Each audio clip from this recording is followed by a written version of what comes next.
We've been trying to find out what love is.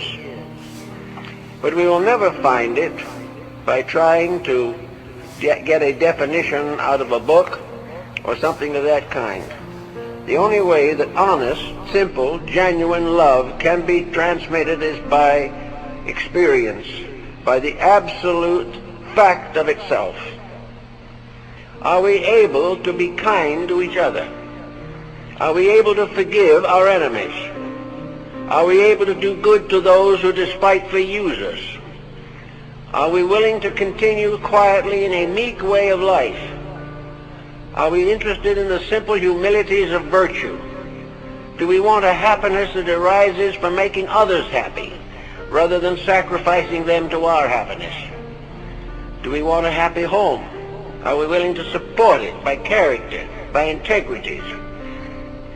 Love is an experience of consciousness, an experience in the soul of man. It is something that is a great releasing power against the tyranny of personal attitudes. It is placing something bigger than yourself in the foreground of your life. It is dedicating to your acts to projects, to purposes, to convictions that are of common good to all mankind. Love is a mature emotion. It is not the mysterious bubbling of adolescence. It is a deep, lasting, enduring dedication. Love is not merely staying with it till it hurts and then walking out on it. Love is not merely getting into various emotional situations for profit, for gain, for social standing. There can be no selfishness and no self-centeredness in true affection. Also, love cannot be bought, bartered, or sold. It remains as it has always been, basically, the purest of all human emotions. And if it becomes adulterated or becomes defiled, it is one of the most terrible adversities with which we must struggle in our course of existence.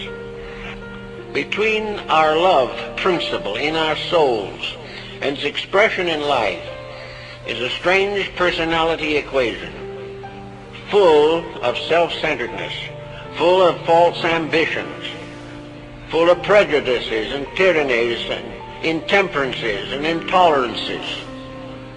This personality, which we like to cater to forever, is not only a personality that brings tragedy to ourselves, but the compound of this personality has resulted in over 8,000 wars in the course of history.